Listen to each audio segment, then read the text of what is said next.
तेजस्वी यादव और संजय यादव नहीं चाहते हैं कि मुसलमानों लीडरशिप नहीं चाहते हैं इसमें, मुसलमानों नहीं चाहते लीडरशिप तो नहीं चाहते हैं।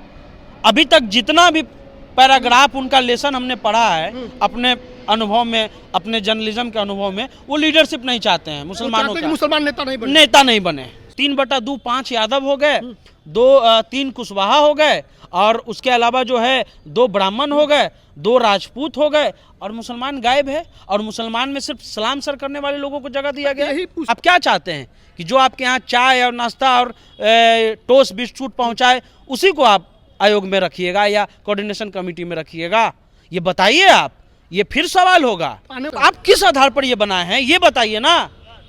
आपने सुधाकर सिंह को डाला, वो एमपी हैं। आपने जो है जो कुशवाहा जी हैं औरंगाबाद के, उनको डाला। आपने जो है मनोज झा जी को डाला, सबको डाला। तो मुसलमान में जो प्रतिनिधित्व करने वाला जो कौशल व्यक्ति है, वो बिहार के मुसलमान को जनप्रतिनिधि बनाना चाहिए था या प्रतिनिधित्व देना चाहिए था। आपने ऐसे लोगों को दिया जिसको ना हम जान रहे हैं ना वहाँ उनका मुसलमान कम्युनिटी जान रहा है।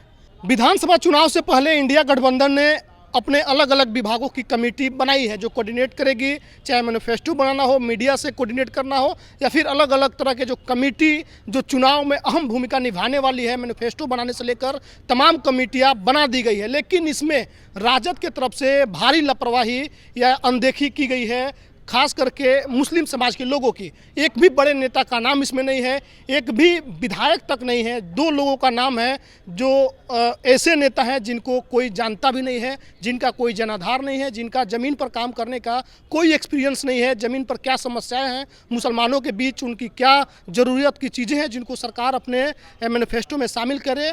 इन तमाम चीज़ों की जानकारी जिनको नहीं है उनको इसमें शामिल किया गया है। और ऐसा क्यों हुआ? जो बड़े बड़े नेता थे, चाहे वो तनवीर हसन हो, इस अख्तरुल इस्लाम शाहीन हो, उनके जैसे और भी कई विधायक और सांसद भी जो पूर्व रह चुके हैं, उन तमाम एक्सपीरियंस लोगों को छोड़ करके 2 ऐसे नॉन फेस को बनाया गया है जिनको ना तो उनके पार्टी के ही सभी लोग जानते हैं, ना ही अन्य लोग उनको जानते हैं। तो सन्नी से बात करेंगे कि ऐसा कैसे हो गया कि जिनको कोई एक्सपीरियंस नहीं, जिन्होंने कोई चुनाव नहीं लड़ा, जिनके पास ज़मीन की रिपोर्ट नहीं है, उनको क्यों कोऑर्डिनेशन कमेटी के, खास करके मैनिफेस्टो कमेटी में जगह दे दिया गया? देखिए, इंडिया गठबंधन की जो कोऑर्डिनेशन कमेटी है वो बहुत अहम है।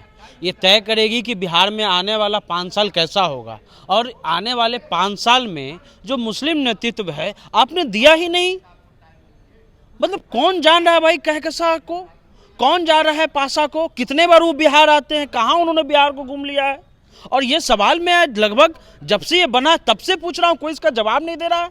कल हम पीसी के बाद हमने उनके सीनियर नेताओं से पूछने की कोशिश की कि आखिर ये क्या है, तो मैं नहीं बता सकता हूँ, मैं नहीं जवाब दूंगा।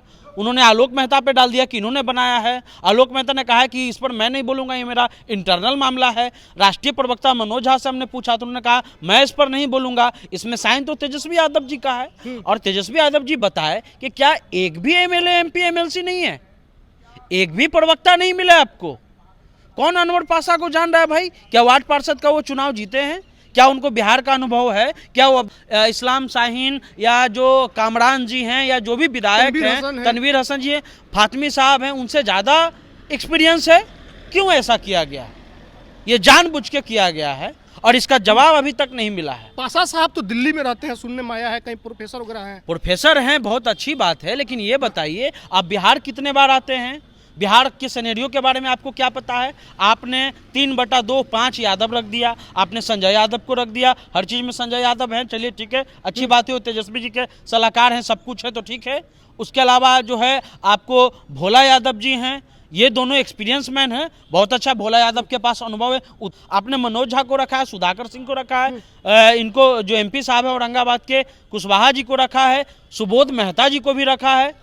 यानी कि अगर 3/2 5 यादव हो गए, 3 कुशवाहा हो गए, और उसके अलावा जो है 2 ब्राह्मण हो गए, 2 राजपूत हो गए, और मुसलमान गायब है। और मुसलमान में सिर्फ सलाम सर करने वाले लोगों को जगह दिया गया। यही पूछने वाले थे आपसे कि आंकड़ों की बात तो हम बाद में कर लेंगे, किस बिरादरी के कितने लोग हैं, आपने पहले बता भी दिया है, लोगों तक जानकारी चली गई है। सबसे अहम सवाल ये है कि आखिर क्यों इन लोगों को नज़रअंदाज किया गया? तनवीर हसन को नज़रअंदाज किया गया, फातमी साहब जो केंद्रीय मिनिस्टर रह चुके हैं, उनकी योजना अभी भी चलती है शिक्षा के दिशा में, ऐसे नेताओं को इग्नोर करने का क्या कारण है? हो सकता है कि वो पॉलिसी मेकर हैं और जिनको बनाया गया वो सलाम सर करने वाले हैं, वो जी हजूरी करने वाले हैं, और वो जो बात रखेंगे तो उनके बात को पटल पर विचार किया जाएगा। ये बात रख ही नहीं सकते हैं। दो तरह का चीज़ होता है, एक होता है प्रतिनिधित्व और एक होता है पावर प्रतिनिधित्व। एक प्रतिनिधित्व जो है वो हो गया कि किसी को भी आप जो है कुर्सी पर बैठा दीजिए और पीछे से उसको रस्सी बांध के रखे रहिए कि तुमको जाना कहाँ है, चलना कहाँ है। वही दोनों लोगों के साथ हुआ है। आपको पता है कि अब फातमी साहब रहेंगे, शाहीन साहब रहेंगे, कमरान जी रहेंगे, नहलुद्दीन साहब रहेंगे या कोई भी कारी साहब रहेंगे, मंसूरी साहब रहेंगे, वो अपना बात रखेंगे, वो अपना पॉलिसी रखेंगे। मैनिफेस्टो आप इसमें बनाइएगा, 5 साल का बिहार क्या होगा ये बनाइएगा। और मुसलमानों की क्या समस्या है, कौन सा मॉब लिंचिंग हो रहा है, क्या उनके साथ एट्रोसिटी हो रही है, इसके लिए एक अनुभव और एक युवा दोनों का कमोवेश होना चाहिए, समावेश होना चाहिए। लेकिन आपने बनाया नहीं और ये सबके पीछे तेजस्वी यादव का साइन है और तेजस्वी यादव संजय यादव से राय लेकर के करते हैं। तो फिर एक बार ये सवाल संजय यादव से होगा कि आपने जानबूझकर के ऐसे मुसलमान को चुना है जो आपको सलाम सर कहे। तो जी सीधा बात है। तेजस्वी यादव और संजय यादव नहीं चाहते हैं कि मुसलमानों लीडरशिप नहीं चाहते हैं इसमें, मुसलमानों नहीं चाहते लीडरशिप तो नहीं चाहते हैं। अभी तक जितना भी पैराग्राफ उनका लेसन हमने पढ़ा है अपने अनुभव में, अपने जर्नलिज्म के अनुभव में, वो लीडरशिप नहीं चाहते हैं मुसलमानों का। मुसलमान नेता नहीं बने, सिर्फ वोट देते। आप किस आधार पर ये बनाए हैं ये बताइए ना।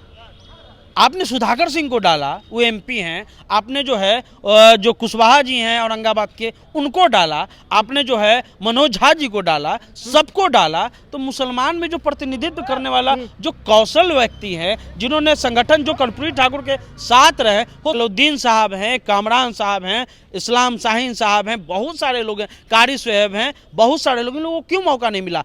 स्पोक्स पर्सन में भी जो मुस्लिम के जो प्रवक्ता हैं, जो बिहार को देखते हैं, मैं इस बात को बहुत आसानी से और बहुत मजबूती से कहना चाहूँगा कि जो दिल्ली में जो सोच है वो बिहार से इतर है और बिहार का जो मुसलमान है वो दिल्ली के मुसलमान से बेहतर बिहार के मुसलमान समझते हैं। तो आपको बिहार के मुसलमान को जनप्रतिनिधि बनाना चाहिए था या प्रतिनिधित्व देना चाहिए था। आपने ऐसे लोगों को दिया जिसको ना हम जान रहे हैं ना वहाँ उनका मुसलमान कम्युनिटी जान रहा है। कितने लोगों को पासा का चेहरा आपको पता है? क्या आपने देखा है? कहीं मुलाकात नहीं है। तो ये बड़ा सवाल है। तो आप क्या चाहते हैं कि जो आपके यहाँ चाय और नाश्ता और टोस्ट बिस्कुट पहुँचाए उसी को आप आयोग में रखिएगा या कोऑर्डिनेशन कमेटी में रखिएगा? ये बताइए आप। ये फिर सवाल होगा। आने वाले ये दावा जा रहा है। ये सवाल मैं एक सप्ताह से उठा रहा हूँ, ये सवाल मैं एक सप्ताह और उठाऊंगा अलग अलग नेताओं से, अलग अलग मंच से। आपको ये बताना पड़ेगा कि आपने इन लोगों को क्यों दिया और उन मुस्लिम नेताओं को क्यों नहीं मौका दिया। एमएलए, एमएलसी, पूर्व एमपी या एमपी क्यों नहीं मौका दिए? क्यों? ये बहुत बड़ा सवाल है। आप 2 टिकट दिए, लोग चुप रहा। आपने जो है मंत्रिमंडल में उनको बहुत हल्का मिनिस्ट्री दिया, जब आपकी सरकार आई वो लोग चुप रहे। आप जब आयोग बना रहे थे वहाँ पर भी जो है उतनी भागीदारी नहीं दी गई। और आप जब एमएलसी भी बनाते हैं तो उन लोगों को चुनते हैं जिनके पास मलाई ज़्यादा है। तो ये बड़ा सवाल है, ये सवाल पूछा जाएगा। तो कोऑर्डिनेशन कमेटी हो या फिर अन्य कमेटियों में राजद ने जिस तरीके से मुस्लिम के बड़े नेताओं को इग्नोर किया है, मौका नहीं दिया है, जिनके पास अनुभव है, जिन्होंने ज़मीन पर काम किया है, उनको जिस तरीके से इग्नोर किया है, सवाल यही है कि क्या तेजस्वी या फिर राजद नहीं चाहती है कि मुसलमानों की तरफ से कोई मजबूत नेता उभर कर आए, या फिर जो समस्याएं हैं मुसलमानों की उस पर जब सरकार इंडिया गठबंधन की बने तो उस पर काम हो। ये सारे सवाल हैं और इन सवालों का जवाब देने वाला अब तक कोई नहीं है।